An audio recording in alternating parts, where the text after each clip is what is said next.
Hello my dear friends, in this video we are going to discussing about variation in the value of acceleration due to gravity।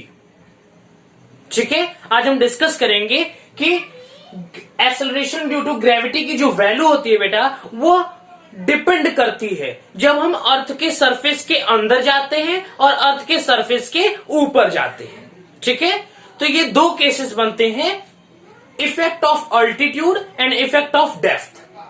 ठीक है, जब हम सतह के जमीन की सतह के या फिर you can say that the surface of the अर्थ के आप अंदर जब जाते हो वहां पे भी एक्सेलरेशन ड्यू टू ग्रेविटी की वैल्यू डिक्रीज करती है, और जब हम अर्थ के सरफेस के ऊपर जाते हैं तब भी एक्सेलरेशन ड्यू टू ग्रेविटी की वैल्यू डिक्रीज करती है।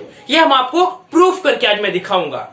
फर्स्ट सिचुएशन आज हम डिस्कस करेंगे कि एक्सेलरेशन ड्यू टू ग्रेविटी की वैल्यू जब हम अर्थ के सरफेस के ऊपर जाते हैं तब वहां पे वो डिक्रीज करती है। आज मैं इसे प्रूफ करूंगा और जो हमारा इक्वेशन आएगा वो होगा g dash equal to g by 1 minus h by R का होल स्क्वायर। अगर ये टर्म होल स्क्वायर में है तो यहां पे कोई भी वैल्यू रखेंगे तो ये इसका स्क्वायर और छोटा हो जाएगा।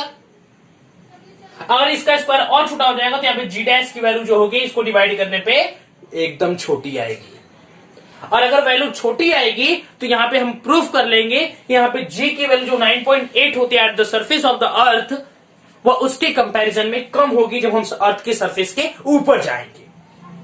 क्लियर है? सो चलिए let's prove it.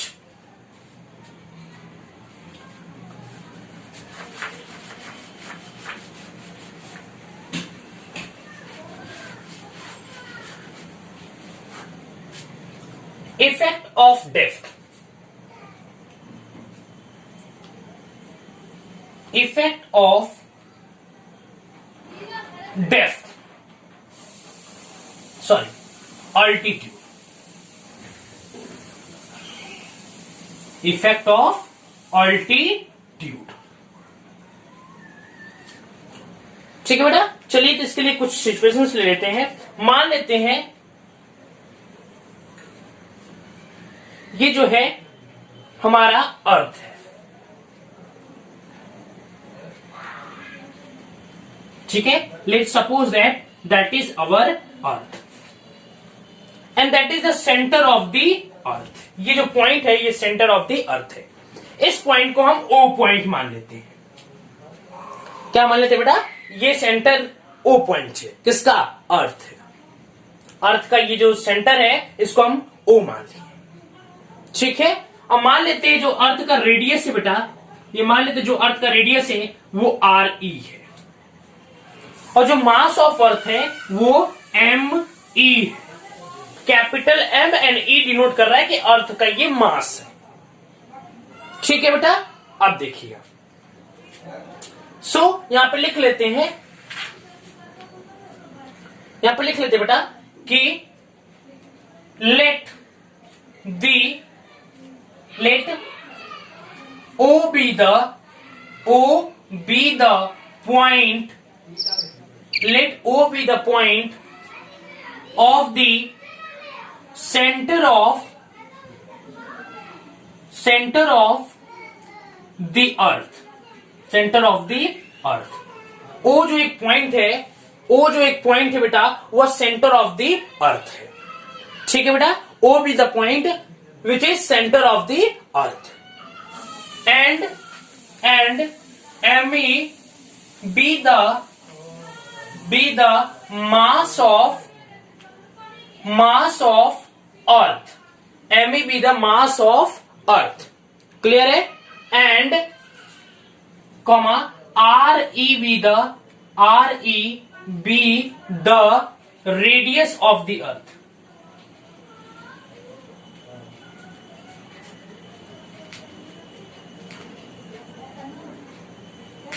Radius of the earth. Clear है? अब देखिएगा, मान लेते यहां पे आर जो है हमारा रेडियस ऑफ द अर्थ है। क्लियर है बेटा? अब देखिए यहां पे suppose the mass, suppose the body is situated at the surface of the earth. At the surface of the earth. ठीक है? Let the body is situated at the surface of the earth and the mass of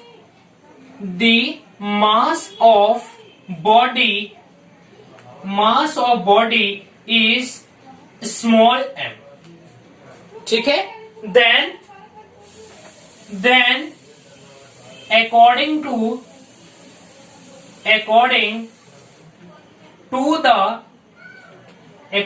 the Newton's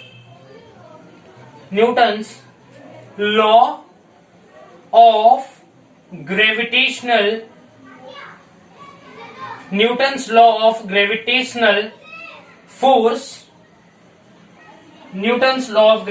force is G m e, and m be the mass of earth, m upon r e का square.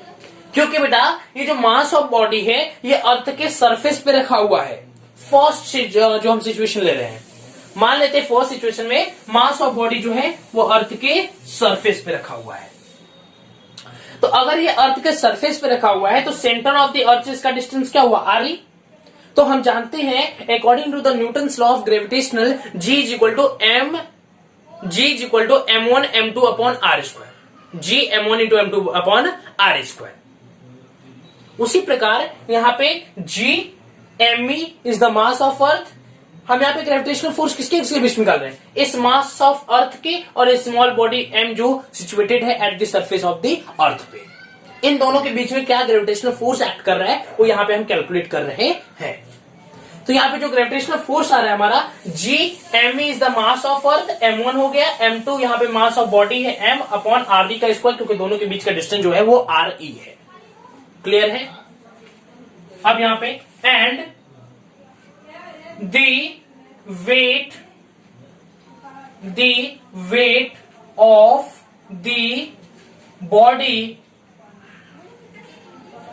of the body is mg, which is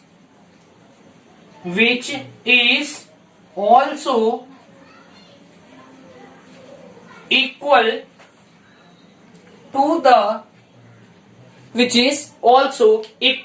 to the gravitational force.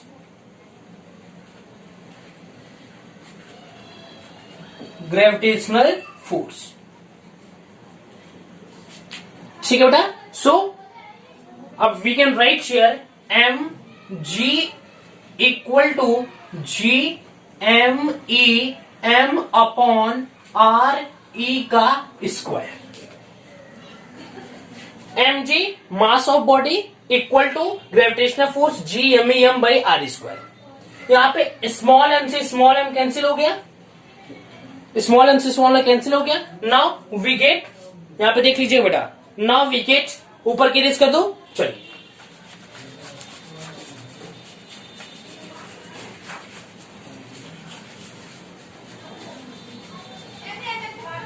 now we get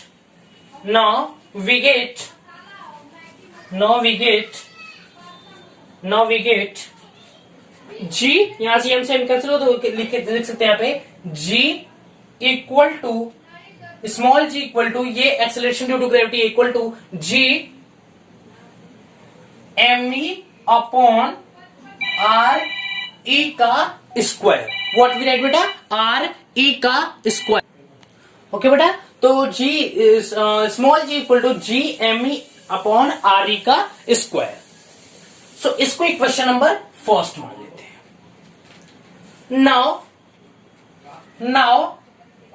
now suppose the body is situated at at the h height above the earth surface, above the earth surface. ठीक है, मान लेते हैं वो h height पे रखा हुआ है above the earth surface. So we can write here above the earth surface. तो हम यहाँ पे लिख सकते हैं, यहाँ पे एक्सेलरेशन ड्यू टू ग्रेविटी की वैल्यू मैंने g माना था जब वो बॉडी सरफेस पे थी, अब वो सरफेस से h हाइट पे चली गई है, तो वहां पे एक्सेलरेशन ड्यू टू वैल्यू हमने यहाँ पे नोट करने के लिए g डैश लगा दे रहे हैं. So we can write here g dash equal to g m e. ठीक है, वही मास ऑफ बॉडी है m अपॉन. अब यहाँ पे जो डिस्टेंस है बेटा, वह जो डिस्टेंस है ये देखिएगा, ये जो आ रही ये हमारा डिस्टेंस है. ठीक, ये हमारा पे डिस्टेंस क्या था, आ रही था, लेकिन अब मास ऑफ बॉडी सरफेस से h हाइट पे चली गई है, सरफेस से h हाइट पे चली गई है. ये हमारा सेंटर O है. ठीक है, और ये हमारा क्या है बेटा, अर्थ है. ये हम डायग्राम बना दे रहे हैं, ये अर्थ है, ये आर डिस्टेंस, ये R is the radius of the earth and h height रखा हुआ है, अबव द h हाइट रखा हुआ है सरफेस ऑफ द अर्थ से. ठीक है, तो टोटल डिस्टेंस यहां से मास ऑफ बॉडी से और सेंटर ऑफ द अर्थ से क्या हो जाएगा, आर ई और plus H equal to R E plus H का whole square. So you can write here R E plus H का whole square. We can write here like this. Clear है किसी को? फिर से एक बार देखिएगा, यहाँ पे सबसे जब बॉडी सरफेस पे रखी थी तो वो जो डिस्टेंस था वो आर ई था, इसलिए मैंने यहाँ पे आर ई का स्क्वायर किया है. ठीक है, लेकिन अब जो डिस्टेंस है क्या है, आर ई और एच हाइट रखा हुआ है सरफेस पे, तो क्या होगा आर ई प्लस एच का होल स्क्वायर.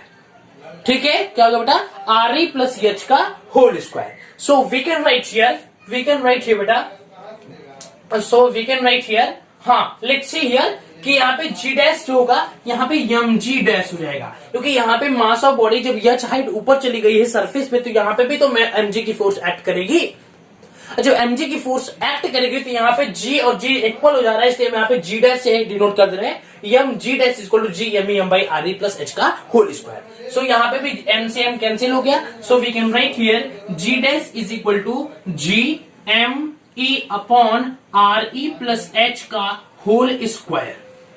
ठीक है, and that is the equation number second. That is the equation number बेटा सेकेंड. ये हमारा इक्वेशन नंबर सेकेंड हो गया. ठीक है, अब चलिए यहाँ पे देखिएगा बेटा, यहाँ पे इक्वेशन नंबर सेकेंड हो गया. इक्वेशन नंबर फर्स्ट याद रखिएगा क्या था, ये इक्वेशन नंबर फर्स्ट ऊपर लिखा हुआ है. ठीक है, क्लियर है किसी को कोई डाउट? अगर होगा तो कमेंट सेक्शन में जरूर बताइएगा बेटा, क्योंकि हम लोग सिर्फ वीडियो बनाते हैं आपके लिए.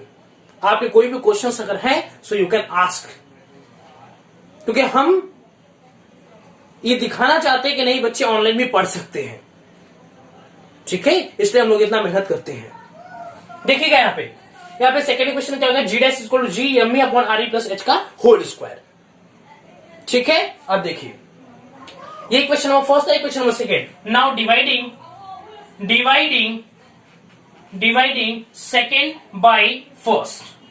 सेकेंड इक्वेशन को फर्स्ट इक्वेशन में डिवाइड करते हैं. So we can write here G dash upon G equal to G M E upon R E plus H का whole square upon G M E upon R E का whole square. G M E से G M ई cut जाएगा बेटा, जी M ई ऊपर भी है, जी M ई भी नीचे भी है, तो ये दोनों कट जाएंगे. ठीक है, ये दोनों कट गए. अब देखिए यहाँ पे, सो यहाँ पे हम लिख सकते हैं यहाँ पे बेटा, ये क्या बचा, one upon R E plus H का होल स्क्वायर बचा, और ये क्या बचा, वन अपॉन आर ई का स्क्वायर बचा. इसको जब ऊपर ले जाते हैं, फ्रैक्शन को डिवाइड करते हैं, तो क्या होता है, ये जो डिनोमिनेटर है वो न्यूमरेटर बन जाता है, न्यूमरेटर जो डिनोमिनेटर हो जाता है. So we can write here one upon R E plus H का whole square into R E का square upon one. R E का स्क्वायर अपॉन वन. क्लियर है बेटा? यहां तक किसी कोई डाउट होगा तो जरूर बताइएगा. आर ई का स्क्वायर अपॉन वन. तो हमारा क्या बेटा देखिए बेटा, हमारे यहाँ क्या बचा, ऊपर इरेज कर देते, थोड़ा सा इरेज कर दो, देखिएगा.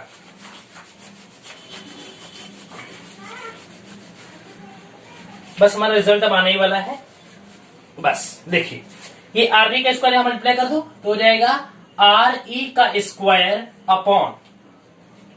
Upon R E plus h का होल स्क्वायर।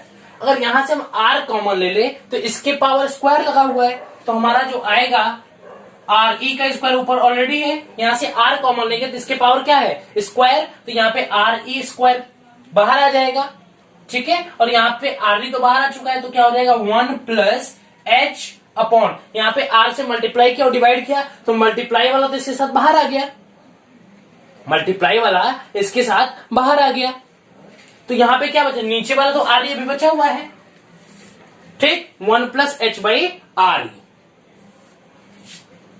क्लियर बेटा, समझ में आया। अब देखिए आर ई का स्क्वायर, अब आर ई के स्क्वायर से कट गया या नहीं कट गया, आर ई का स्क्वायर आर ई के, so we can write here R E का स्क्वायर आर ई का स्क्वायर कट गया और यहां पे स्क्वायर छूट गया हमारा, ठीक है। अब क्या हो जाएगा G dash upon G equal to 1 upon 1 plus H by R E का होल स्क्वायर। अब ये g यहां चला जाएगा, अगर हमें g डैश की वैल्यू निकालनी तो g को यहां मल्टीप्लाई कर देते हैं, तो हो जाएगा g dash is equal to g upon 1 plus H by R E का होल स्क्वायर, ठीक है। 1 plus H by R E का होल स्क्वायर, ठीक है बेटा। अब यहाँ पे देखिए, यहाँ पे एच बाई आर ई का होल स्क्वायर है, तो इस टर्म में अगर इस टर्म का स्क्वायर है तो कोई वैल्यू पुट करेंगे तो ये स्क्वायर होने की वजह से और छोटा हो जाएगा, और जब डिवाइड करेंगे तो ये वैल्यू इसके कंपैरिजन में छोटी आने लगेगी। इसका मतलब कि हम अगर अर्थ के सरफेस से ऊपर जाते हैं तो वहां पे एक्सेलरेशन ड्यू टू ग्रेविटी की वैल्यू जो है जी डैश की जो वैल्यू है वह डिक्रीज करती है। और एक बात मैं आपको बता दूं कि अगर हम अर्थ के सरफेस से बिलो जाते हैं, डेप्थ में भी जाते हैं, तो वहां पे भी एक्सेलरेशन ड्यू टू ग्रेविटी की वैल्यू डिक्रीज करती है।